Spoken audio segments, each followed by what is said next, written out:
Good morning friends, welcome back to my channel. আজকে হলো Sunday আর এখন বাজে হচ্ছে 11:30 আর এখন থেকে আমি আমার ব্লগটা স্টার্ট করলাম। উঠেছি আমি অনেকক্ষণ আগেই, উঠে চা খেয়েছি, একবার রনকে খাওয়ানো হয়েছে, তারপর অভিজিৎ উঠেছে, অভিজিৎ উঠে ছেলেকে নিয়ে বেরিয়ে গেছে বলতে অ্যাকচুয়ালি ওর যাওয়ার কথা ছিল আজকে ওই গাড়ির সেদিনকার দেখালাম না ফুট ম্যাটটা চেঞ্জ করানোর জন্য, তো ভাবলো যে আজকেই করিয়ে নি, কেন ফুট ম্যাটটার অবস্থা খুবই খারাপ। তো ওই ফুট ম্যাটটা চেঞ্জ করাতে গেছে আর চুল কাটবে বলে গেছিল, বেরোনোর কথা ছিল প্রথমে। তারপর রণ এমন কান্নাকাটি করলো, কিছুতেই এখন দেখছি যত বড় হচ্ছে ওর মানে বাড়ি থেকে ধরো আমি বা মানে ওর বাবা বেরিয়ে গেলে, মানে আমি তো বেরোই না একা, ওর বাবা বেরোলে মানে একদম সে কিছুতেই থাকবে না, প্রচন্ড কান্নাকাটি করছে। তো সেই জন্য অভিজিৎ বললো তাহলে একটা কাজ করো, ওকে খাইয়ে রেডি করে দাও, আমি নিয়ে যাই, আমার তো কোনো অসুবিধা হবে না, ওকে নিয়ে গেলে তো ওকে রেডি করে দাও, আমি নিয়ে যাই। তো সেই জন্য ওকে নিয়ে চলে গেল আর আমিও একটু ফ্রি হয়ে যেতে পারবো, মানে ফ্রি বলতে আমি কাজগুলো সেরে নিতে পারবো। আজকে জানো কালকে 2টো দুধের প্যাকেট আনিয়েছিলাম সকালবেলায়, আবার আজকে সকালে ওই 2টো দুধের প্যাকেট দেখছি কেটে গেছে। কি সমস্যায় যে পড়েছি কি বলবো, তাই জন্য আজকে আবার ওই আমুল গোল্ডের যে কার্টেনটা পাওয়া যায় সেই কার্টেনের দুধটা আনলাম 1 লিটারেরটা। তো প্যাকেটগুলো আনলাম না, প্যাকেটগুলো ভীষণ কেটে যাচ্ছে। কি সমস্যা হচ্ছে বলো, এরকমভাবে ভালো লাগে? তো যাই হোক, আর দেখো ওরা বেরিয়ে যাবার পরেই আমি মাছ বের করে নিয়েছি, আর মাছ বের করেছি হচ্ছে এই যে ইলিশ মাছ, 3 পিস ইলিশ মাছ বার করেছি আর অল্প কটা চিংড়ি। তার কারণ হলো চিংড়ি মাছটা একটু ভাপা টাইপের করব, অল্প করেই করব, একবেলার মতন, বাকিটা তুলেই রেখেছি। আর 3 পিস ইলিশ মাছ করব হচ্ছে ঝোল, কালো জিরে কাঁচা লঙ্কা দিয়ে ঝোল করব। অভিজিৎ বলছিল ভাপা খাবে, তাই আমি বললাম চিংড়িটা ভাপা করছি, আজকে আর ইলিশটা ভাপা খেতে হবে না, আজকে বরঞ্চ চিংড়িটা ভাপা খাও, ইলিশ ভাপাটা আবার 2 দিন পর খাবে, আছে তো মাছ আবার খাবে পরে। তো সেই জন্য এই মাছগুলো এবার করে ফেলবো, ওরা গেছে ভালোই হয়েছে। আর দেখো আমার সিঙ্কের অবস্থা, বাসন ভর্তি, দিদি আসেনি এখনো। আর আমি করে নিয়েছি হচ্ছে দুধ চা। তো সকালে আজকে কিছু খেলো না, অভিজিৎ বেরিয়ে গেল, বললো খেতে ইচ্ছা করছে না, তো খাইনি সেই জন্যে। তো আমারও ইচ্ছা করছে না, চাও ছিল খানিকটা, গরম করে আমি রেখে দিলাম, ইচ্ছা করছে না এখন খেতে। তো সেই জন্য এবার একটু চা করে নিলাম, চাটা খাই 2টো বিস্কুট দিয়ে, খেয়ে তারপরে আমি কাজ স্টার্ট করব। কাজে দিদিকে ফোন করলাম, কাজে দিদি বলল যে প্রথমে আগে এসে ঘর ঝাড় দিয়ে পুছে চলে যাবে, তারপরে একটা সময় আসবে বাসন মাজতে। তো তাহলে আমার কাছে সময় আছে, কোনো অসুবিধা নেই, আমি করেই ফেলতে পারবো। তো চলো দেখতে থাকো সারাদিনের ব্লগটা কেমন আসে, সাথে থাকো, সবকিছুই তোমাদের সাথে শেয়ার করব। তো গাইজ আমার মাছের ঝোল বসিয়ে দিয়েছি, এই যে মাছের ঝোল ফুটছে, মাছ ভেজে রেখেছি, ঝোলের মধ্যে দিইনি, এখনো দেব। আর হচ্ছে গিয়ে চিংড়ি মাছটা ধুয়ে পরিষ্কার করে রেখেছি।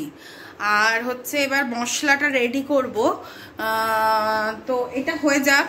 আর আমি তো চিংড়ি মাছটা মাইক্রোওয়েভে করব, তো সেই জন্য খুব একটা বেশি প্রবলেম হবে না। তো ওটা হয়ে যাক, তারপরে মশলাটা করে আমি মাইক্রোওয়েভে ঢুকিয়ে দেবো। রণ এখনও আসেনি, ওর আসতে একটু সময় লাগবে। তো যাই হোক, দেখা যাক কী কখন আসে না আসে। আর হচ্ছে আর কি বললাম, হ্যাঁ, কাজে দিদি এসে ঘর ঝাড় দিয়ে ঘর মুছে গেছে, শুধু রান্নাঘরটা করেনি, কেন বাসন মাজার সময় রান্নাঘরে অনেক জল টল পড়ে, তো সেই জন্যে আমি বারণ করি রান্নাঘরটা আগে মুছতে। তো যখন বাসন মাজা হয়ে যাবে তারপর ওই রান্নাঘরটা মুছে দেবে। তো এই তো আর কি, এই চলো এবারে আমি একটু কাজকর্ম সেরে স্নানটা বরঞ্চ করে নিই। স্নান পুজোটা করা থাকলে তাহলে রণ আসলে ওকেও স্নান করাতে হবে, খাইয়ে দেবো সাথে সাথে। তো চলো আবার পরে আসছি, ওরা আসুক তারপর আবার আসছি। গাইস দেখো রণ এসে গেছে বেশ কিছুক্ষণ আগে, আর রণ স্নান হয়ে গেছে। রণ হাই বলে দাও। বলো আমার স্নান হয়ে গেছে। হ্যাঁ, তো এবার ওকে খাইয়ে দেবো। আমার ভাতও হয়ে এসছে, ভাত ফুটে গেছে, মাছের ঝোল তো হয়েই গেছিলো, কিন্তু আমি ওটা কি বলে চিংড়ি মাছটা এখনো বসাইনি, চিংড়ি মাছটা যেহেতু মাইক্রোওয়েভে করব, সমস্ত রেডি করেই দিয়ে রেখেছি, মশলাটা মাখিয়ে সব রেডি করে রেখেছি, শুধু বসাতে হবে। তো চলো করে নিই, তার আগে রনকে খাইয়ে মানে ওটা বসিয়ে রনকে খাওয়াবো আর কি। তো এই হচ্ছে ব্যাপার। তো চলো দেখতে থাকো ব্লগটা, কেমন কি করি না করি আবার তোমাদের সাথে শেয়ার করবো। গাইজ অনেকক্ষণ পর আবার তোমাদের সামনে আসলাম। এখন আমার স্নান পুজো সব কমপ্লিট হয়ে গেছে, এবার আমি খেতে বসবো। তো ভাত বেড়ে নিয়েছি, আর তোমাদের সাথে চিংড়ি মাছের লুকটা শেয়ার করা হয়নি বলে তোমাদেরকে দেখাতে আসলাম। তো চলো দেখিয়ে দিই কেমন হয়েছে। যে পুরোটাই মাইক্রোওয়েভে করেছি, সব মশলা মাখিয়ে, মানে মশলা মাখিয়ে পোস্ত, সর্ষে, তারপর দু চারটে কাজু বাদাম, তারপর একটু সাদা তিল সব একসাথে লঙ্কা দিয়ে পেস্ট করেছি। পেস্ট করে ওটার সাথে সর্ষের তেল, নুন, হলুদ চিংড়ি মাছগুলোর সাথে মাখিয়ে বাটি সমেত বসিয়ে দিয়েছি মাইক্রোওয়েভে। টোটাল আমার লেগেছে, একটু সামান্য জল দিয়েছিলাম, টোটাল টাইম লেগেছে প্রথমে 2 মিনিট চালিয়েছিলাম, তারপরে আবার 2 মিনিট চালিয়েছি, তারপর অনেকক্ষণ পরে স্নান করে এসে খাওয়ার আগে এখন 2 মিনিট আবার চালালাম। টোটাল 6 মিনিট মতন চালিয়েছি, তো তাতেই হয়ে গেছে। তো চলো এবার খেয়ে নিই। মাছের ঝোলটা তো তোমাদেরকে আগেই দেখিয়েছিলাম ফোটার সময়। তো এবার চলো খেতে দিয়ে দিই। আমার ভাতটা এখানে আছে, অভিজিতের ভাতটা আমি দিয়ে এসেছি টেবিলে, তো বসেছে। তো চলো খেয়ে নিই, কেমন হয়েছে দেখি আগে, খেয়ে কেমন হয়েছে, কেমন লাগছে, ইলিশ মাছটার কেমন স্বাদ তোমাদেরকে জানাবো। গুড ইভিনিং গাইস, অনেকক্ষণ পর আবার তোমাদের সাথে চলে আসলাম কথা বলতে। দুপুরবেলায় ঘুমাইনি, কিন্তু রেস্ট করছিলাম, রেস্ট করলাম অনেকক্ষণই। এখন বাজছে 7টা, আর উঠে পড়েছি। উঠে দেখো চা বসিয়েছি, আজকে কোথাও বেরোবো না সেই জন্য চা বসিয়েছি, দুধ চা। আর এইখানে ভাজবো হচ্ছে এই যে পাঁপড়, চা আর পাঁপড় ভাজা খাবো আজকে সন্ধ্যেবেলায় বাড়িতে বসে। এই পাঁপড়টা সেদিনকার ডিমার্ট থেকে এনেছি, বাই 1 get 1 দিয়েছিল। এই পাঁপড়গুলো রনক খেতে ভীষণ ভালোবাসে, কালকে রনকে ভেজে দিয়েছিলাম। আজকে সন্ধ্যেবেলা ওকে কিছু খাওয়াবো না, তাড়াতাড়ি ডিনার করিয়ে দেবো, কারণ কালকে তো আবার সোমবার, কালকে সকালে তাড়াতাড়ি উঠতে হবে, তো সেই জন্য তাড়াতাড়ি ডিনার করিয়ে দেবো। তো এই যে পাঁপড় ভাজবো এখন, ও পাঁপড় ভাজা খাবে আমাদের সাথে, আর বিস্কুট যদি খায় তো বিস্কুট খাবে। তো এই হলো ব্যাপার। তো চলো পাঁপড়গুলো ভেজে নিই, তারপর চা আর পাঁপড় একসাথে নিয়ে আবার তোমাদেরকে দেখাচ্ছি। এই দেখো পাঁপড় ভাজা আর চা রেডি, নিয়ে চলে এসেছি 1 বাটি পাঁপড়। আর এই যে রণ দাঁড়িয়ে আছে, রণ খাবে বলে এই দেখো লুকিয়ে লুকিয়ে, আমি বারণ করেছি, আমি বলছি দাঁড়া আগে ভিডিও করব তারপর খাবি। ও একবার আমার দিকে তাকাচ্ছে, একবার বাবার দিকে তাকাচ্ছে আর খাচ্ছে, দেখো। তো যাই হোক চলো খাই চা আর পাঁপড় ভাজা, তারপরে রাতের ডিনারে হবে। আজকে কি হয়েছে দুপুরবেলায় জানো? দুপুরবেলায় আমরা ইলিশ মাছ আর খাইনি। আজকে ওই ভাপা চিংড়িটা এতটাই টেস্টি হয়েছিল, ভাত দিয়ে খেতে খেতে পুরো ভাতটা ওটা দিয়েই খেয়ে নিয়েছি। আর কালকের একটু পোস্ত বাটা ছিল, পোস্ত বাটা ছিল, ওই পোস্ত বাটা দিয়ে খেয়েছি। আর ওই চিংড়ির ভাপা খেতে খেতে পুরো ভাত শেষ হয়ে গেছে।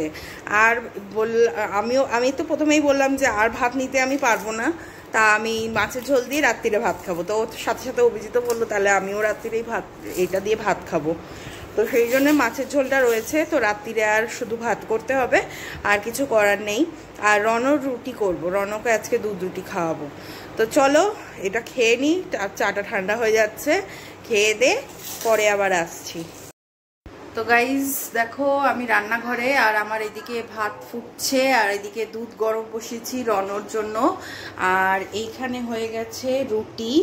এই রুটিটা আমি এখন দাঁড়াও দেখাচ্ছি। এই রুটিটা এখন আমি এই যে গরম জল ঢেলে দিলাম, দিয়ে এটাকে ভিজিয়ে রাখবো। 10 মিনিট ভিজিয়ে রাখলেই একদম নরম হয়ে যাবে। দিয়ে জলটা ফেলে দিয়ে ভালো করে চটকে দুধ দিয়ে খাইয়ে দেব।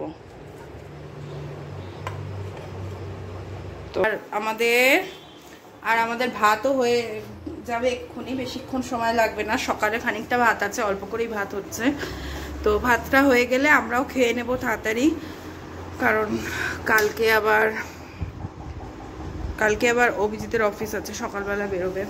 তো চলো যাই হোক, আবার পরে আসছি। আমরা যখন খেয়ে দিয়ে উঠে তোমাদেরকে বাই করতে আসছি, বা রনকে খাওয়ানোর পর বাই করতে আসছি। তো চলো টাটা, পরে আসছি। তো গাইজ, আমার রনকে খাইয়ে ঘুম পাড়ানো হয়ে গেছে। এখন আমি রান্নাঘরে এসেছি, বিকজ এই যে রনর দুধের বোতল ধোয়ার জন্য, ওর রাত্রিরে একটু লাগে, একবার করে দুধ খায় রাত্রিবেলায়। তো সেই জন্যে বটলটা রোজই আমি ধুয়ে গরম জলে, মানে আগে ফোটাতাম, এখন আর গরম জলে ফোটাই না, গরম জল দিয়ে ভালো করে ধুয়ে নিই। তো রাত্রিরেও একবার করে দুধ খায় মাঝরাতে উঠে, তো সেই জন্যে রাখতে হয়। আবার কখনো কখনো খায়ও না। তো যাই হোক, তো এবার এই বটলটা ক্লিন করে নিয়ে তারপর আমি খেতে বসবো। তো খাবার তো আর নতুন করে তোমাদেরকে কিছু দেখানোর নেই, ওই ইলিশ মাছের ঝোল দিয়েই খাবো। তো চলো আজকের মতন তাহলে ব্লগটা এখানেই শেষ করছি। সবাই ভালো থেকো, সুস্থ থেকো, আর আমাকে এইভাবে সাপোর্ট করো। আর কেমন লাগছে জানিও তোমাদের। তো চলো আজকের মতন এখানেই শেষ করছি। Tata, good night. কালকে আবার দেখা হচ্ছে নতুন একটি ব্লগ নিয়ে।